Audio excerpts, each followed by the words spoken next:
Hi. Hi. If you could please pick a makeup tutorial of your choosing, anybody at all, whether it's Halloween related or just regular makeup tutorial. I obviously will not look while she's doing this, and then if you could just return my phone to my room, duh. Yes, no. Now she's just looking at my camera, at my phone awkwardly. Am I getting a response out of you, or am I talking to a sponge? And is she about to watch a video? That's not the point of this. It's just a fan-made thing, Sean. God damn it. I've already seen it. That Sean's properly paying attention. So you can find a makeup tutorial of any sorts from anyone and return it to my room. What's it? Upon doing that, could you also begin screen recording?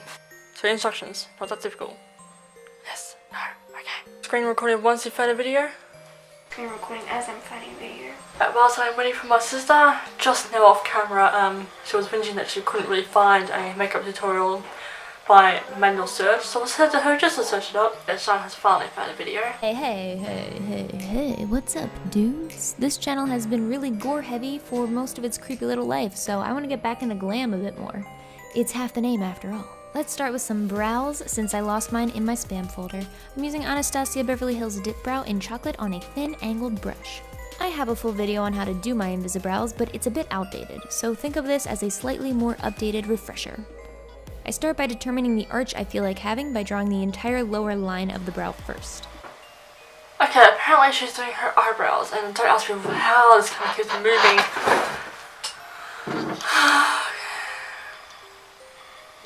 I don't know how you moved, but I'm pretty sure by far Mykie is, yes, I recognise her voice straight away. Okay, when I was putting some material piece over my phone, I could faintly see like this gingerish redhead. And mind you, my phone was at first upside down. I thought, who the heck is this woman? It must be a YouTuber I'd never heard of before that my sister watches. At the second, the voice came along, Mykie! I mean, it would have made it twice a more challenging if it had been a different YouTuber that I'd never heard of before. But we're working with Mykie, and I'm not complaining. No, I certainly wouldn't be complaining if it was a different YouTuber either. So, as far as I can tell, also I do have like a material piece covering my phone, so I can see like the bottom of suggestions of videos. It's just to keep an eye on my phone almost going out, my phone light almost going out. So, she's already working on eyebrows. Where did my pomade go? So essentially, she just put on brows. We'll press play when the brow part's done. The stubble's coming back through. That's just amazing. I don't know if this video is Halloween related or if it's, majority of Mykie's videos are obviously Gore related or SFX, but I don't know if this one, from what I can remember by her, there's been no Halloween intro. I think it's just a regular SFX look. Still paling into Halloween videos. Obviously useful for that. It's definitely made it very, very challenging because Mykie obviously prepared a lot of latex and other prosthetics for anti-Halloween but Gore looks, and I barely have all, I think there's 7, maybe 5 colours in the colour wheel. I barely have any of that. I'm never prepared when it comes to anything. I also have to make sure that my phone light does not go out, otherwise that will interrupt the screen recording. It'll be the first time that thing's trolled me. Okay, nowhere near perfect whatsoever. That is brows done. As best as one can when you're working with nothing, until I get to the arch, and then I usually just start drawing parallel to the bottom line again, connecting it all down at the tail. Boom, crash course. Now for anyone with average to dark brow hairs, you won't need to do this, but I find that dip brow alone doesn't fill quite as much as I want, even at full opacity. So now I usually go back over the brow, especially in the outer 2/3 with a brown matte eyeshadow from this Tartelette. I don't have to help for love for me. First, I will be going in with mocha will do just fine. It's essentially just darkening up the outer corner of her eyebrow. So I'm taking some of mocha from Chris and Dominic Cosmetics, whatever. So obviously this is making zero difference, but I technically don't know what Mykie was doing other than doing her eyebrows. Alright, outer 2/3, including the tail, is now covered with brown eyeshadow. Next. You guys specifically. And hey look, I only have on one eyebrow. Okay, slap another one on. Prime your eyeballs with something. I'm using my default Max Soft Ochre Paint Pot. I then don't I'm using have the a Clay Tart Palette. That's hard to say. Clay Tart Palette, which smells heavenly. but that's something we can discuss later. I'm using this pale skin type color to just act as a shadow base. The primer is so that the pigments hold, but this part is so that they blend easier. Okay. A pale colour. I have a perfect pale colour. There's a perfect brush to go with that, so I'm going to be playing around with Clarity from XA Beauty. All of the palettes that Mykie will be using I don't have for the life of me. Unless of course I get lucky with like a Kat Von D palette. But besides that, she said that this is just a base. Just gonna switch it outside, you know, speed this up. Okay, oddly pale base sorted. That in wherever you plan on having shadow. Then I'm taking this army green matte shadow on a teeny tiny flat brush and I'm going to draw in a crease right above my natural crease. I tend to do this right above my natural crease and not in it because if I set the brush right... I knew how was that for a prediction? Taking Glam, a flat brush. Mine's doing it, but still, I get what I need for this. I'm going to draw in a crease right above my natural crease. Okay, right above the natural crease. How frustrating would it be if Mykie already had a base done? The thing is, I have seen this video before. I just can't remember what video it is. Mykie and Katie and whoever else has said this is right. We don't pay that much attention to the audio for what we can visually see, which sucks on those who are visually impaired because they have no choice but to listen to the audio only. Sweep, it'll end up partially on my lid too. So I fake it a little bit higher if I don't want to have to clean up the lid after. Once I have a rough line drawn, I'm taking a fluffy brush and a bit more of the green shadow to blend it up onto my brow bone. Take your time blending. Use a light hand and a light amount of product. It's always easier to spend longer slowly building than to add a bunch and get it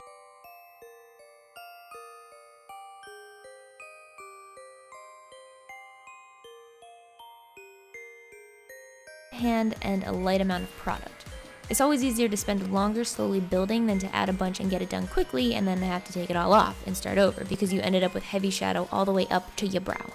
Unless you were going for that, then by all means, go ham. I'm using this tan matte shadow as a transitional color for the green so it's a little warmed up. Tan matte shade. Tan matte shade, Courtney from Jeffree Star. And she was deepening up the colour. Still warm it up. I don't know where she's doing that, so I'm just gonna randomly slap it on and probably put it on the wrong spot. It'd be so annoying on my part if she was actually putting it directly into the crease. That depth of warmth. And I'm just slapping it all over. I definitely kicked away the green. Repeat on the other eye. Alright, now come here. We gotta talk. This is serious. Not really. Now I'm using this foil green shadow on the lid using a different fluffy brush. I'm concentrating the shadow mostly on the outer corner of the lid and then blending it out on the center of the lid. Okay. Same green out of B. Okay, out of B done. The actual inside. Pretty standard for a glam look, but you know, that's what I'm doing. Now do the other oh, just kidding. I guess I'm over the snapping. I'm using mint soda pigment from Sugar Pill to brighten up the center of the lid because the last shadow wasn't doing enough for me. Just plop that in the center and then blend it out by tapping on the edges of where you want it very lightly. Apparently she was using a bright shimmer shade. I think she might have also put the green on the inner B as well, well, whatever you want to call it. Because she was talking about a center colour. This might also be a spotlight look. I could be definitely totally wrong. Okay, for a shimmery shade. Again, I don't have her Sugar Pill palette. Like I said, I don't even have half of what she has. I'm just going to take Island Glow, which is the gold one up top, and plop it in the middle. Middle plops.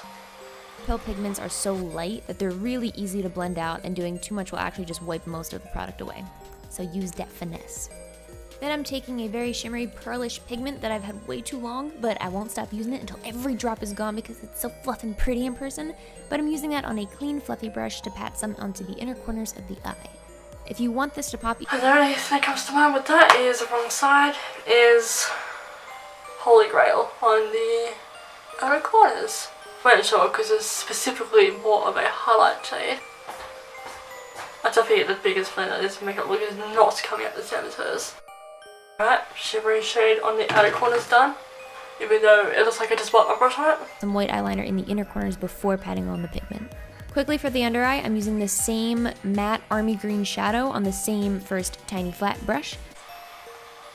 Okay, Let's finish that instruction so don't get headaches. Leave any color at the outer 2/3 of the lower lash line and then blending it out with a Okay, and I'm in green on the bottom lower lash line as well.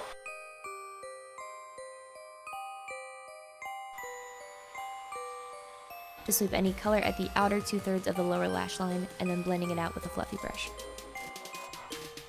Done for the shadow. Next, I grabbed some white eyeliner to highlight my lower waterline and also accentuate how red and veiny my eyeballs are. I hear that's coming into trend.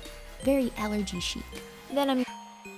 Okay, I'll just use the last of this white that is on my ABH, the Pro palette. It's a cream product. Also use the NYX Milk one. Because I'm not telling you what to do in a video, Mykie is. Because I'm not telling you what to do in a video, Mykie is. Not that she said that. Okay, eyes are now white, as usual. Very allergy chic. Then I'm using Kat Von D's liquid liner pen to try my best not to go overboard with winged liner, but you know, it's me, so no promises. Eyeliner, and I don't have Kat Von D. I do have this one, so winged liner. It's a flimsy tip. Okay. How's your other eye camera, so I'm not recording for too long. Okay, not even a perfect wing, but it's on there. I get asked a lot how I do the point in the inner corners of the eyeliner kind of thing, and I mostly just continue the liner. Okay, since the fact that she's talking about that, because she also touched on the inner corner as well.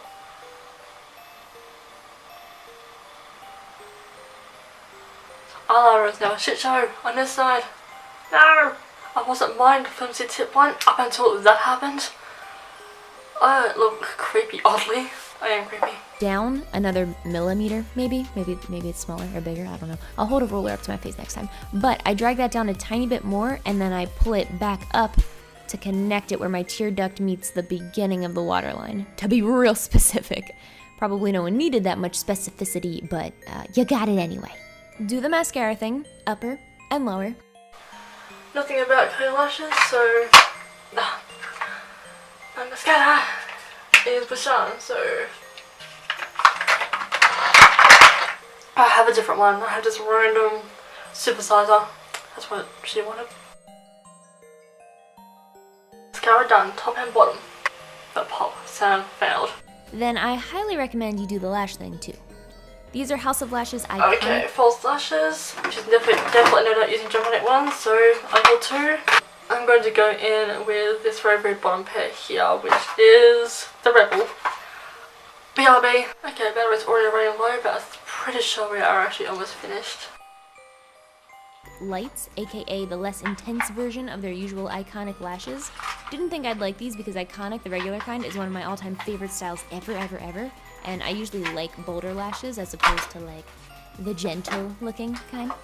But I figured these would be like wussy versions of my favorite, but nah, they're so beautiful. And I actually think I might like wearing them even more. Or I at least love wearing them now with like the no liner kind of looks and no shadow. Just like a really lashy, bare, sexy look. That's for another video though, anyway. Then I wanted things to get just a little weird. Just the tiniest amount of, I'm not sure what's going on here. So I've got these gold little stud jewel thingies from Smashbox, and I thought I was gonna put them in the inner corners of my eyes, but after laying them on a couple different ways, using gravity and some uncomfortable neck positions, I decided to put them directly under the center of my eyeballs. I used lash glue on the back and... Okay, I don't have anything of the sorts. I do. The random gold jewel things, I was using it for my sugar skull look. Start the glue again. We'll put the glue right in front of me. It really does seem like Mykie already has a base on if she's done this much eye work. Okay, apparently she put it on her under eyes. These are quite big, I've just realised. But I'm gonna have bigger on my face. I'll do that on off camera. Place them. It felt a lot like the game Operation, minus the electrocution part, but the stakes were just as high. Let's do some business on the rest of the face. I'm taking Kat Von D's Shade and Light palette and this middle contour color on a Morphe R8 brush to lay down some color in the hollows of my pasty cheeks. If she's already bronzing, that means I need to quickly I gotta follow the tutorial specifically. So she's already bronzing without any base on. Where does my light come through? I tried to clean this brush about as much as I could from the black paint that was in it. Know how well I did. that is intense. Probably also still has some black left over in this brush. I tried to blend out about as much as I could. Too bad my skin isn't the kind you can get away with no foundation. This brush because it's good for precise placement, but it also is really easy to blend out larger areas as well, so you don't have to switch back and forth so much. I'll use that right in the hollows and under the tip of my nose usually, but for spots that don't need any precise cutoff, like the forehead, I've been using a Smith 118 brush, because it's just faster. Also, surprise, I've actually been digging blush lately. Maybe this is what growing up is. Okay, go for the wrong side. Okay, taking some of the bestie, which is just what kind of blush. Anyway, I think this is Ignite by Makeup Geek. Don't have it, so bestie from the BH Cosmetics, if I can speak English. Embracing my inner Maria Brink. There's anything wrong with that, because I love her. I'm using MAC's Fleshstone and Espresso liquid lipsticks today, which is also the combo I used in these pictures, which a million of you wanted to know what was on my lips, so there you go. Starting with Fleshstone, the lighter one, I apply that most... Okay, basically brown lips, but she also said something about highlight, so I'll really quickly do that too. Taking Holy Grail again just to highlight. And she used two different browns, but I'm just going to go in with Naughty by Nature. And a little bit of Cool Girl. I'm pretty sure that will come pretty close enough to what she has by Nature on the other points. Okay, now for Cool Girl. I just made my lips look huge. I also did go in with Too Faced if you couldn't guess. Mostly in the center, not worrying about defining the edge at all. And I gotta say, I'm really digging MAC's brushes for their liquid lipsticks, because some that I won't mention by name make it really difficult to get a precise line without whipping out a lip detail brush, but I feel like for a quick everyday application this one actually works really well. Then I take the darker one, Espresso, and I focus that on the outer perimeter of the lip, defining the shape with this one. You guys know I'm all about that lip ombre life, and that's all that's really going on here. The only thing about doing an ombre with liquid lips is you have to try to blend it out with a brush or your finger before they dry, or you'll have to apply a bit more product or some kind of chapstick or gloss to smooth it out again. Good! Look at my face! This is the face of someone who just put a lot of makeup on. It's revolutionary, I know. But it feels really good to get back into some glam. Just finished. What makeup look did I follow? Okay. Green Glam makeup tutorial. And the screen recording stopped ages ago. Let's go, I can just re-screen record and improvise with editing. Okay, so that's what I did. And her green was much darker than mine. And still very much a foresty green. Okay. Rude. My camera died a battery. That was me following the Glam and Gore makeup tutorial that I had no idea. I recognized her voice and I remember watching the video, I just didn't remember what it was called. I look like I've been out in the sun for the wrong reasons. Anyway, thank you all so much for watching this video. I really do hope you enjoyed it, and I shall see you all for my future ones.